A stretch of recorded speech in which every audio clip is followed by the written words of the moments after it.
Hey, and welcome to the Mickey in Minutes podcast. Quick conversations, information, and inspiration. I'm your host, Nick Lazaga, and I hope you enjoy this episode of The Short Disney Show.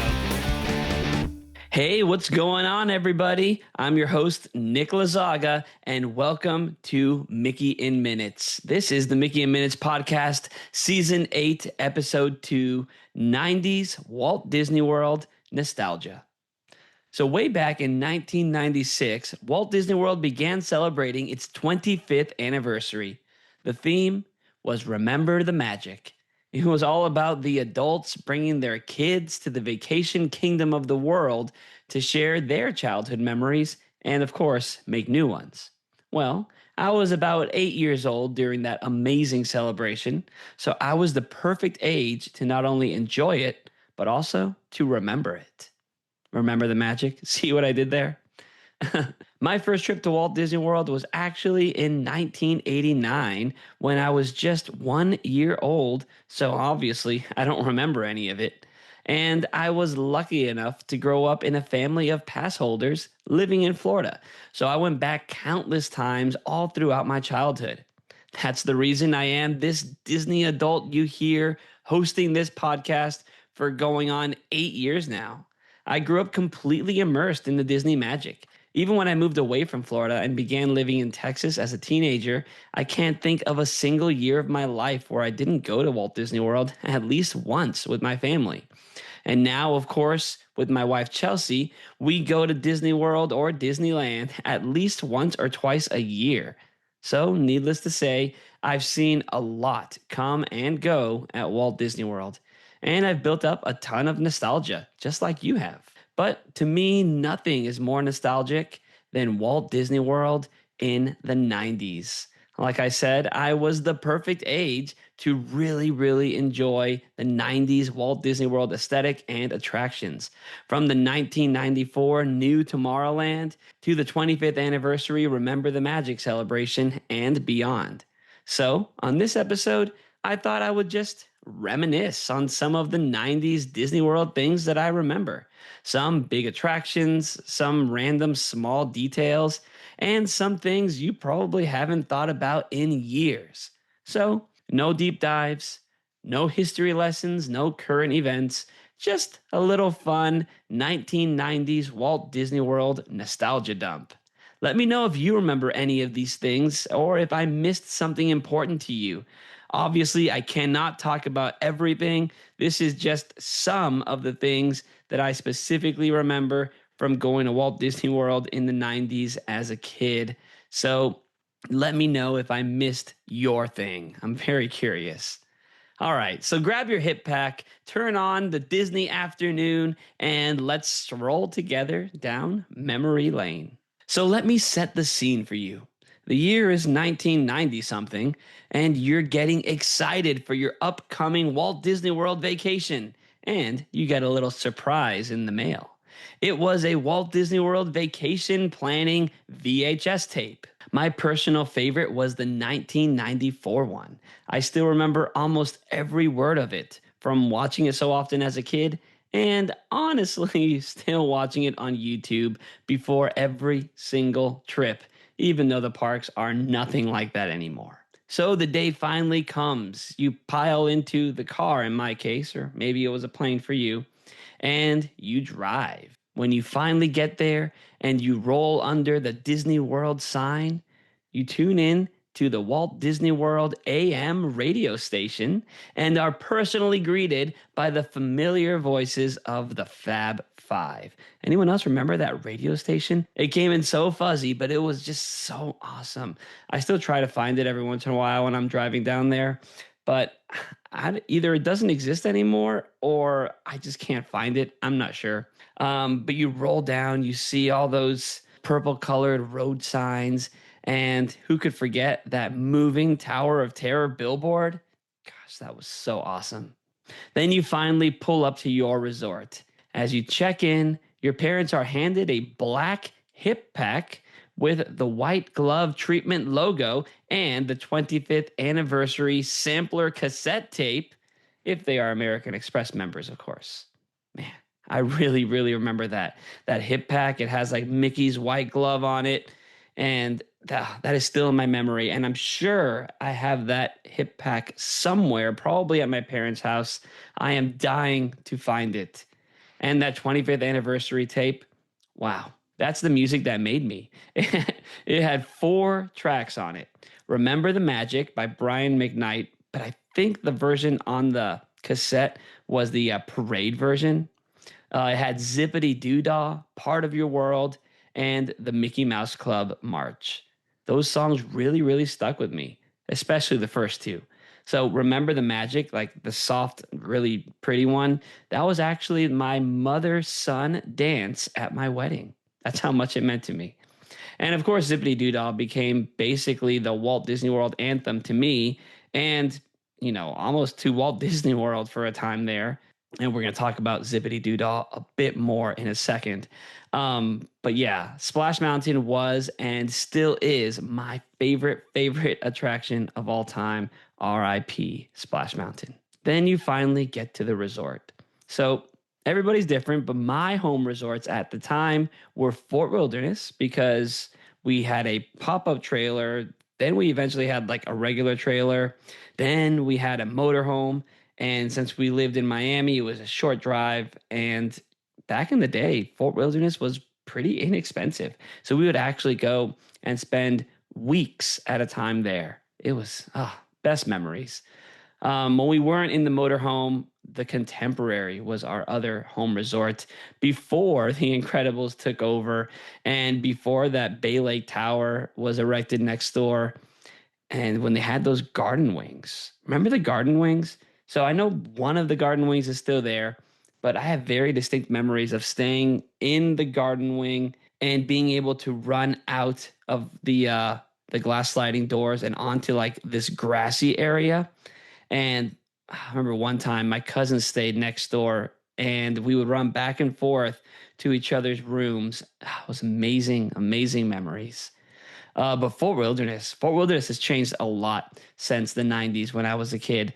I remember Trails End was the place to go for a meal. And I know it's still there, but it's not a buffet anymore. It's not the same thing.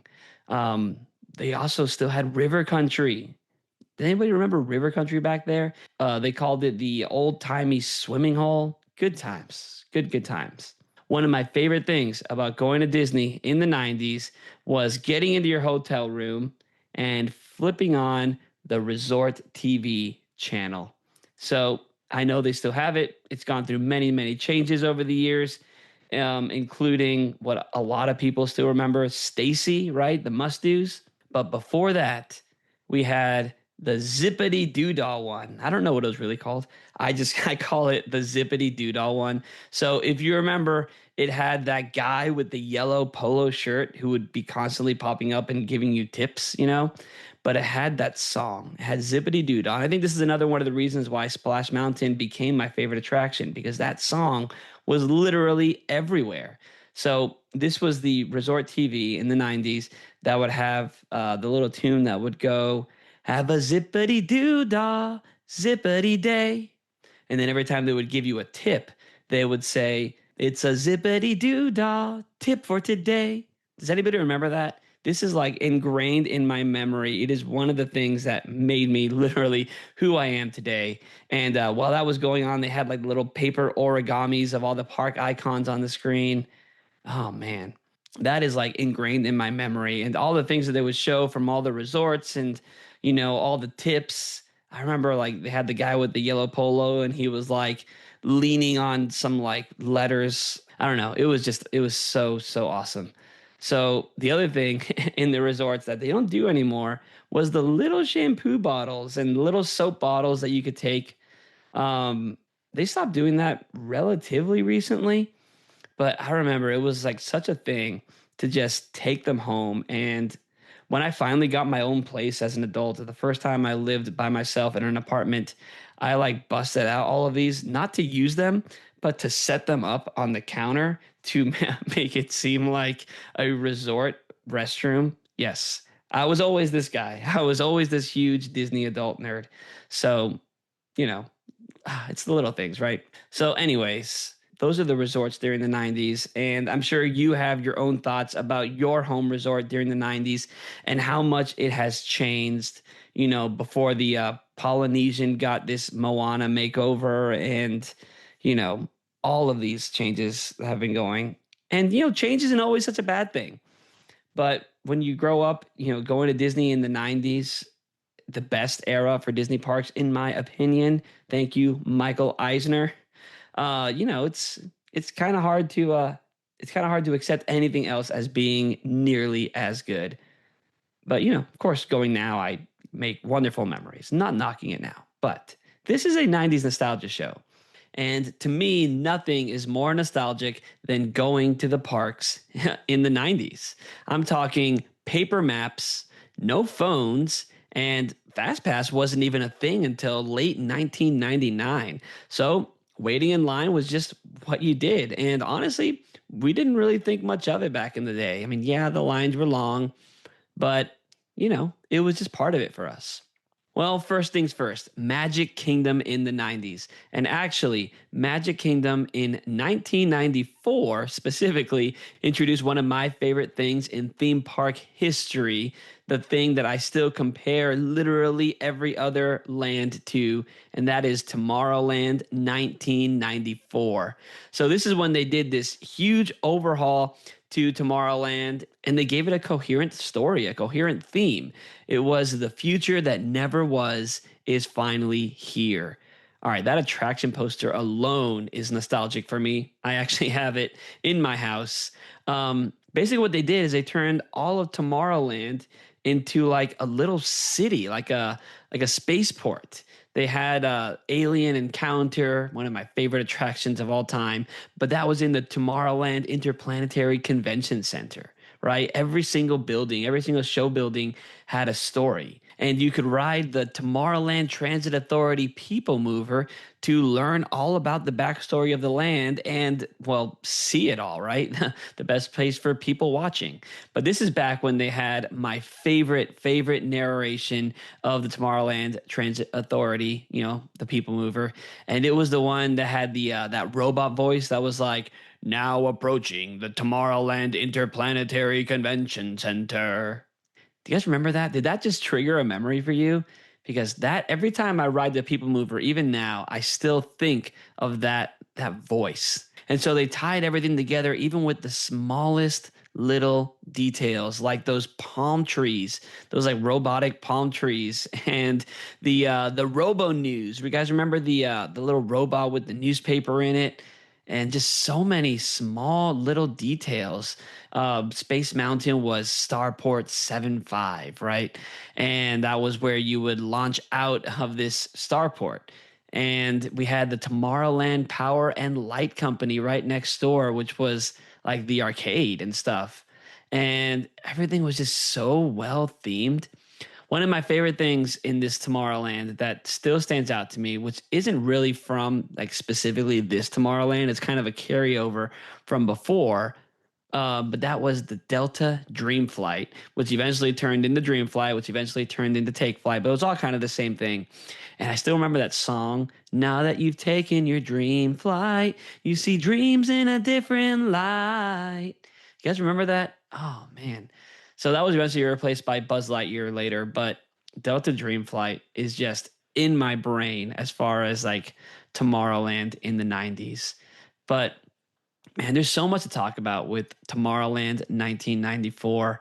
If you are interested in that, if you want me to do a full breakdown of this, like I said, this is just a nostalgia dump, right? Just talking about things offhand. But if you want me to do an actual deep dive of Tomorrowland 94 on an episode, I'd be more than happy to do that. Let me know in the comments down below. That's actually a topic that I've been wanting to do for a long time. But I did way back in the day, the early days of Mickey and Minutes, I did a 2-part mini series on Alien Encounter and what was there before, what was there after. And you can listen to that episode if you dig deep into the Mickey and Minutes well of episodes. It was like maybe like episode 5 or 6 or something like that. It was really early on. But I remember writing Alien Encounter as a kid. Actually, I remember the first time going and my brothers and and we had to wait outside as my parents experienced this attraction without us, and they told us it was too scary for us. And I remember my first time riding it and just being such a fan of it. I loved it so much. This Tomorrowland 1994 redo is when we got back the original song from Carousel of Progress. There's a Great Big Beautiful Tomorrow. Before that, and actually what's really in my memory from going, in the earlier 90s and just from, having the Walt Disney World CDs is the song "The Best Time of Your Life." Remember that song? Now is the time. Now is the best time. Now is the best time of your life. So that was a song when they first moved the Carousel of Progress to the Magic Kingdom, and in 1994 they updated the show along with all the other Tomorrowland 94 updates, and they brought back the original theme song, "Great Big Beautiful Tomorrow," and it's been the song there ever since. But that other song, "Best Time of Your Life," is in my memory, just from that short amount of time that it was there in the 90s. So besides Tomorrowland, there was a lot going on at Magic Kingdom in the 90s. Like I mentioned at the top of the show, it was the Remember the Magic celebration, 25th anniversary for a couple years at this time. So they had the daytime parade with all the characters from like Aladdin, the Lion King, Little Mermaid, Beauty and the Beast. Come on. 90s, everyone knows the 90s was the best era for Walt Disney Animation. We had all the best films, and most of them were featured in this parade. It was so, so good.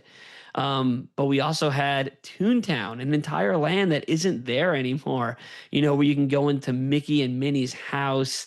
And I remember there was like a gas station in there, and you can meet Mickey Mouse. They had like the big judges tent, which is still there, right? But Toontown Fair was just such a cool area. I remember that. And also, obviously, in 1992, my favorite attraction opened, Splash Mountain.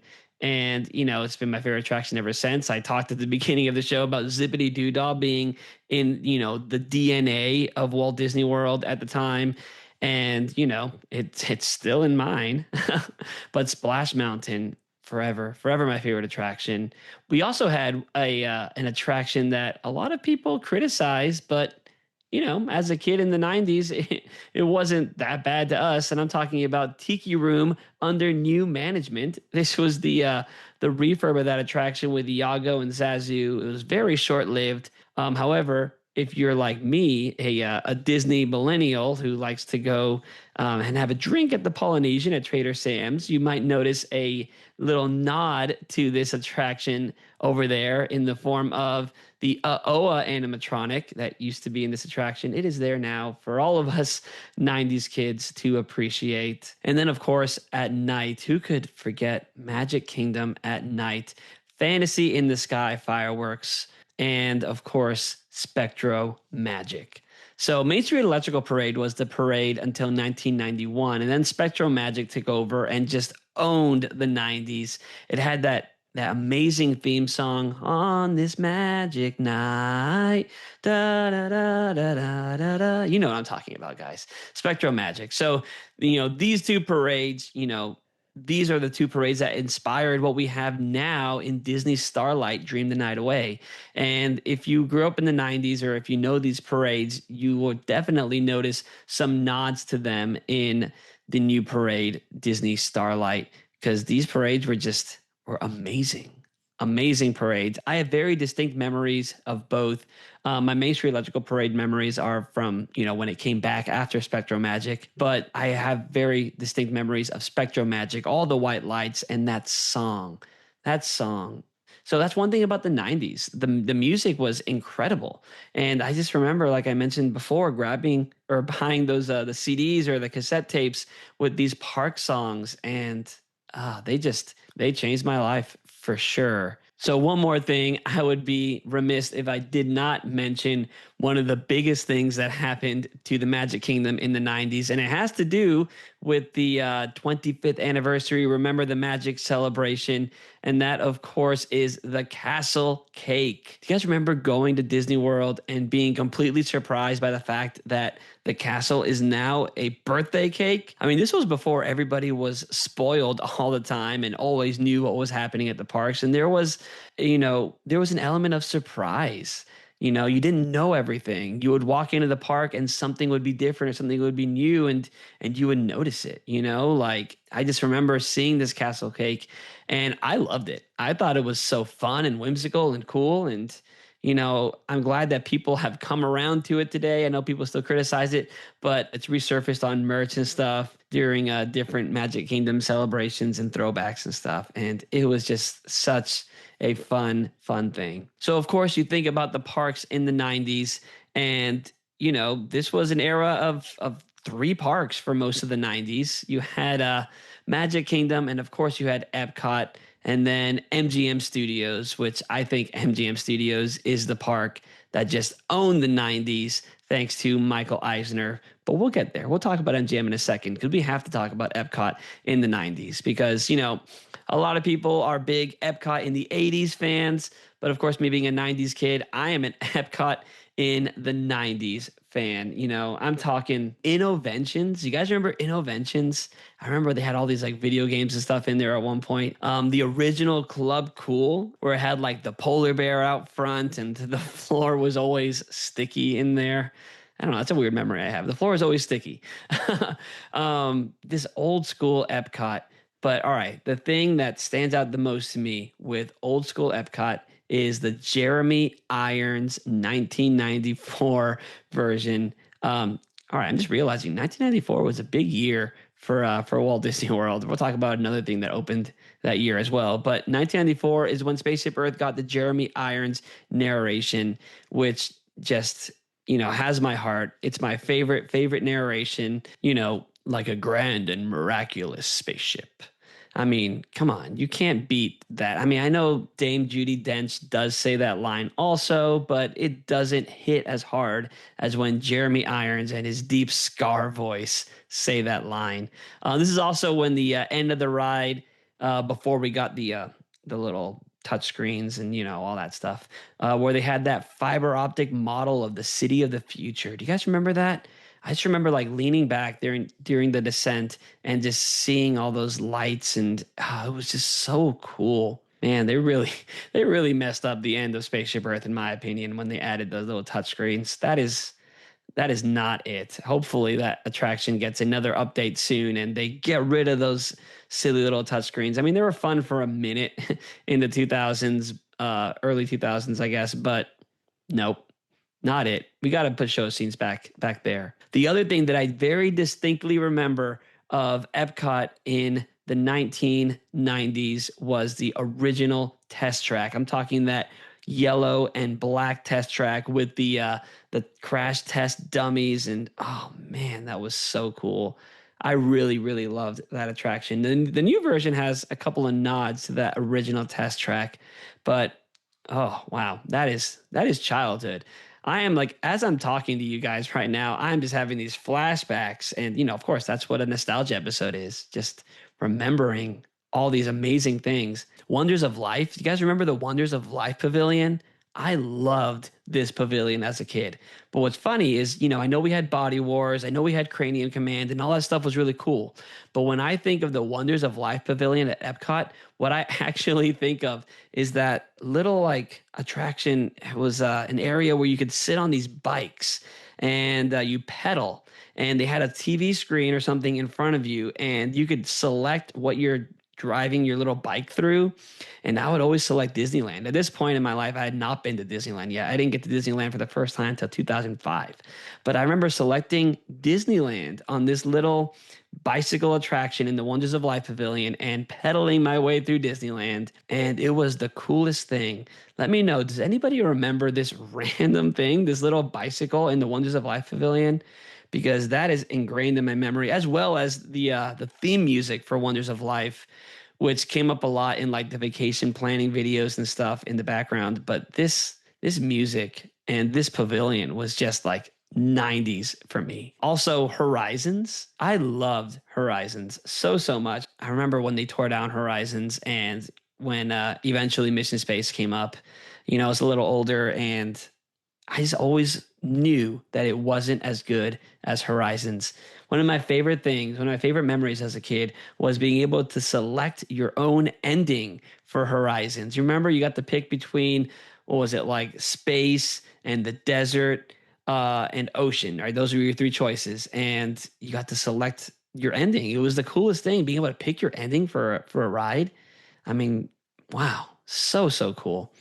Lastly, at Epcot, what stands out to me is Maelstrom, that whole Norway area. Do you guys remember being able to play on that Viking ship? They had this like big Viking ship playground over by Maelstrom in the Norway Pavilion, and it was just so fun as a kid. But the attraction, I mean, the trolls and everything, back, you are not the first to pass this way, nor shall you be the last. Wow, when they tore down that attraction for Frozen, I was heartbroken. I love Frozen, don't get me wrong, but Maelstrom, I mean, all these just memories from being a kid. Like, wow, if I were just to summarize Epcot as a 90s kid, I would say Jeremy Irons' Spaceship Earth, playing on the Norway ship, the Viking ship in Norway, and Wonders of Life Pavilion, right? Those are like the three big things that stood out to me, in the in 1990s Epcot. But anyways, we cannot talk about 1990s Walt Disney World without talking about MGM Studios, which I used to always say as a kid, MGM Studios is my second favorite park. Magic Kingdom was always my first. MGM Studios was always my second because it had some of my favorite things in the world. First of them being Indiana Jones Epic Sun Spectacular, which is still there, in a more condensed version of it. But this Indiana Jones show just, it's one of those things. I keep saying this, but it's one of those things that rewired my brain. Like, I was obsessed with Indiana Jones as a kid. I was Indiana Jones for Halloween, twice at least. And I would just wear that fedora that I bought at Walt Disney World, that I bought at MGM Studios. I would wear that hat all the time. I mean, there was some like family photos where they were wanting us to take nice photos at home, and I wanted to wear my Indiana Jones hat.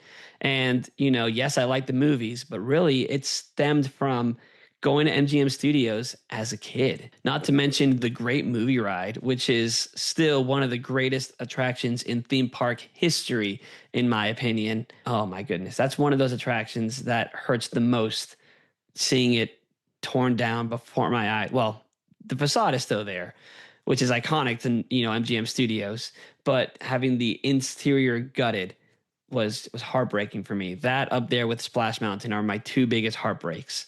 But the Great Movie Ride, all those scenes, especially Indiana Jones, it's just, that's the 1990s for me as a kid, were Indiana Jones, Indiana Jones at MGM Studios. Then of course you had the original Star Tours. I mean, come on, can you beat the original Star Tours with Rex? I mean, yes, we have Rex now. He's the DJ in Galaxy's Edge, but come on, Rex as the pilot, you cannot beat that. And then of course the Backlot Tour.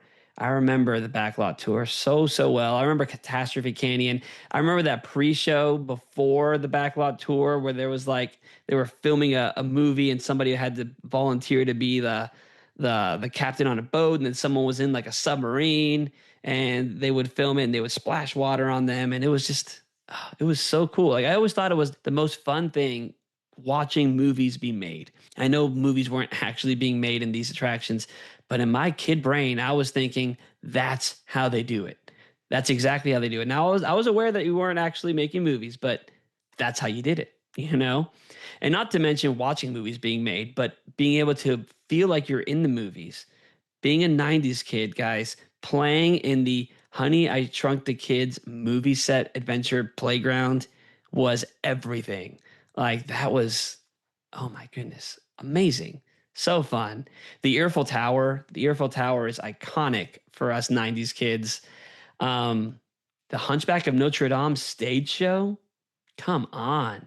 Like, that was one of my favorite things I we did an episode last season, I think it was, stage shows at Hollywood Studios, and we talked about old shows and new shows, and of course, the Hunchback of Notre Dame stage show stood out to me. I have a very, very distinct memory of sitting in like the absolute front row of this show and having Quasimodo run right in front of me, and wow, childhood memories, just core memories.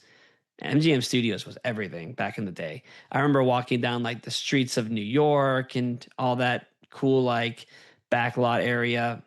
But also, this was the era, remember, when Disney was doing some really weird stuff. One of my favorite 1990s memories from MGM Studios was the Ace Ventura Pet Detective show. Remember this? They had like an actual like Ace Ventura character, and he would climb up like the side of a building, and it was so fun. I was such a big like Ace Ventura fan. I thought it was so cool. I mean, I grew up in Miami, and that movie, had the Miami Dolphins and Dan Marino.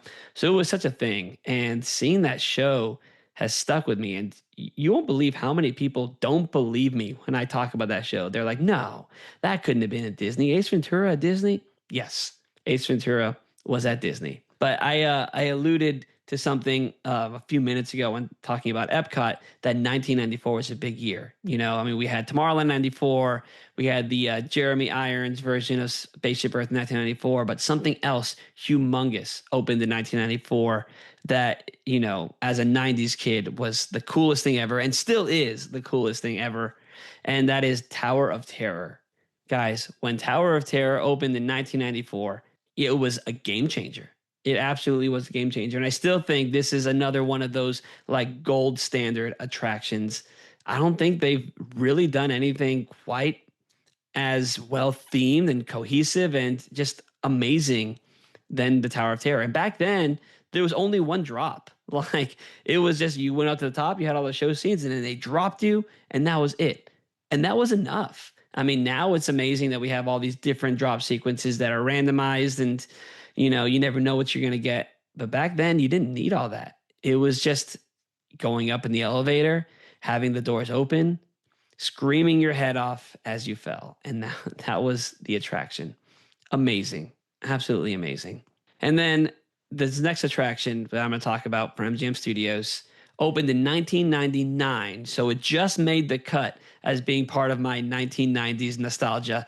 And that is Rock and Roller Coaster starring Aerosmith, which, as today, the day of this recording is going away. Today's the last day of the Aerosmith overlay, and that is heartbreaking to me because this attraction was really my first like inversion roller coaster as a kid, but it was also one of the coolest things. I always wanted to be a musician, right? And this was one of those things that really pushed that dream forward for me. It was going into like this recording studio, seeing Aerosmith in the recording booth and hearing the rock and roll music. I was always into rock music as a kid, and it was just so exciting. And then I remember, I mean, this is past the 90s because, the attraction opened in 1999, but I got into playing drums and, every time I would go, I would get like a cool souvenir. My parents would buy me like a pair of drumsticks, which I still have, or like a little, drum that said Rock and Roller Coaster on it, again, which I still have, which is all very cool. And, who knows? Maybe it'll be worth something one day now that the Aerosmith overlay is gone. But I will not sell these because these are my childhood. So the Muppets have some mighty big rock star shoes to fill because Rock and Roller Coaster starring Aerosmith was amazing. And yeah, I still count it. 1999 is still the 90s. I still count it one of the coolest things ever, ever, ever. And I know the ride isn't going to change much as far as, the actual like ride path. The coaster's not going to change. They're probably going to keep a lot of like the signage and that donut and stuff that you see. But riding that as a kid and hearing like Steven Tyler count down the launch and, it was like scary in the best way. But, I know a lot of that's not going to change necessarily. Who knows who's going to be counting down the launch now? Maybe like Animal, or something from the Muppets. But it just is never, ever going to be the same. And of course, the 90s saw the opening of another theme park. 1998, we got Disney's Animal Kingdom. It was brand new. It was exciting. I mean, growing up in an era where a brand new theme park opened at Walt Disney World, that's amazing. That's cool. And, everything was shiny and new. Like I remember going there and I remember seeing like the tree of life for the first time. It's tough to be a bug, which is, gone obviously. I loved it. I know a lot of people were scared of it as kids. I didn't. I was not scared of it. I loved it. I thought it was so fun. This was an era before Expedition Everest. This was an era before Pandora. This is when Animal Kingdom was less like mythical and, didn't have any aliens or anything like that. And it was more natural. It felt more like the real world park as far as, nature and stuff. We did have dinosaurs though, obviously. I mean, who could forget Dinosaur, the attraction? That is childhood right there. That just closed recently also to make way for Indiana Jones. So, of course, my little 8-year-old heart is excited for more Indiana Jones. But Dinosaur was such a cool ride as a kid. So, Animal Kingdom. Now, I'll be honest. When Animal Kingdom first opened, we went, obviously. I remember playing in the dig site. The dig site was one of the coolest things for me, where you would like uncover the dinosaur bones. But we went maybe like once or twice, and then we didn't really go back to Animal Kingdom much. I don't know. I guess as a family, it just didn't really speak to us. But I didn't really go back to Animal Kingdom, very often as a kid until I was an adult. I honestly didn't ride Expedition Everest for the first time until I was an adult. Take my Disney card. But growing up, I remember Animal Kingdom just wasn't it for us, but it was exciting and new. So for those first few years we went, but then we would double down on MGM Studios or Magic Kingdom or something. But yeah, Animal Kingdom opening in the 90s is, was a very cool thing. It was not a zoo. All right. Who remembers this piece of nostalgia? When leaving the parks back in the 90s, if there was still time to come back, they would give you a hand stamp. And it was invisible ink, and you could only see it under black light. Does anybody remember this? This is one of the most like weird 90s things that stand out in my memory. Because I remember coming back to the park with this hand stamp on and riding the dark ride attractions that use a lot of black light, like Peter Pan or something, and just seeing my hand glow. It was always so exciting. I used to love looking at my stamp in these dark ride attractions. But that's how they would, I guess, let you back into the park, right? They would scan your hand with a black light, and if you had the stamp, that means you had been there earlier in the day. It was very analog back then, right? Not everything was super digital. Obviously, we didn't have our phones and our digital tickets. It was the paper tickets and stuff. And so just what a cool, like weird way to check if you're allowed back into the park by scanning your hand with a black light. So, so cool. Now, outside of the Disney parks, you, of course, had the option to go to Downtown Disney. Downtown Disney was, of course, renamed to Disney Springs as we know it today. But Downtown Disney, when I was a kid, was a weird and kooky place where they had stuff for kids and then these adult only areas. And it was just so weird. So my big memory of being a little kid and thinking about Downtown Disney was on the Resort TV, on the Resort TV channel, whenever they would show the Downtown Disney segment and you would see that guy playing the saxophone, nice smooth jazz, and he had that Mickey shaped spotlight on him. And the voiceover was like, the place for adults after the kids go to sleep or whatever it was, and it was just so weird. I remember seeing that and being like, oh, okay, I'm not going to go there. That's the place for grown-ups. But I do remember going there as a kid and experiencing one of the coolest things ever that I wish was still there, and that is Disney Quest. Disney Quest was this humongous building, and it was just filled with like interactive games, virtual reality, and all this really cool stuff. I remember it had like several floors of games, but there are two things that stand out to me the most in Disney Quest. The first one is Sid's Create a Toy. So in this area, you were able to design your own toy. And I guess the idea was that you would mix and match pieces from other toys to create like a weird creation, like how Sid did. But, as a kid, I remember going there and thinking that I wanted to create a toy that was correct, that didn't have any mix and match parts. So I created a robot, and it was flawless. It was perfect.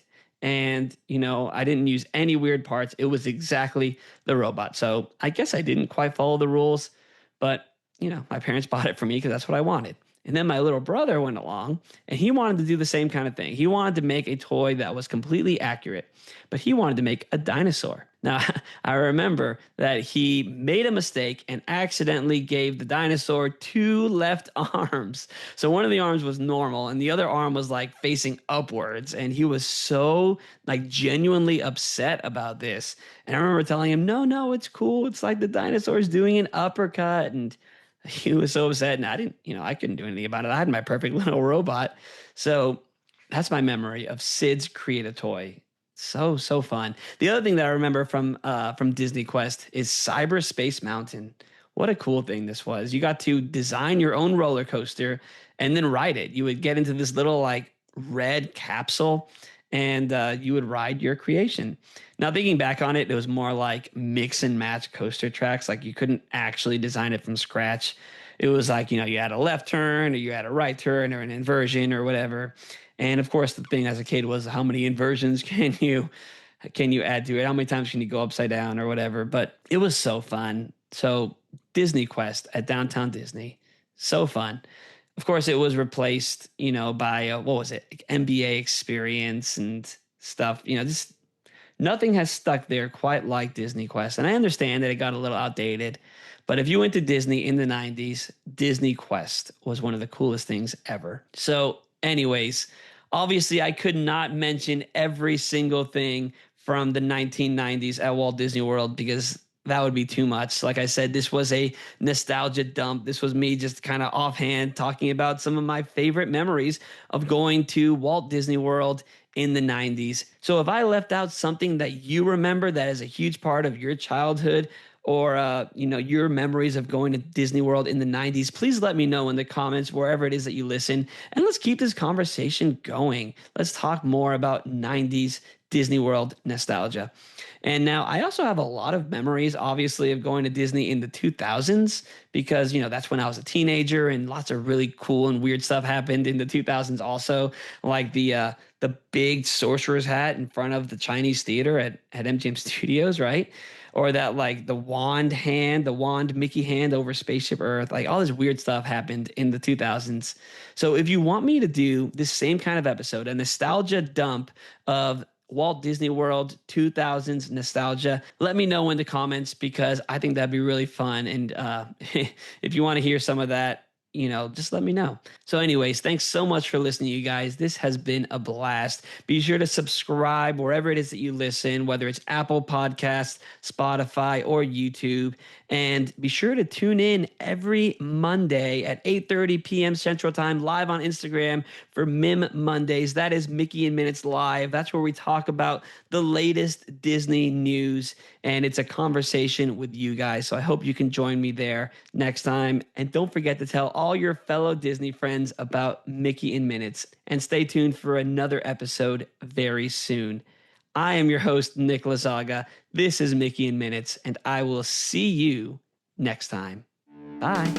Thanks again for listening to the Mickey in Minutes podcast. If you liked it, tell your fellow Disney friends about it. Follow on Instagram at Mickey in Minutes, subscribe wherever you listen, and check out mickeyinminutes.weebly.com for more content.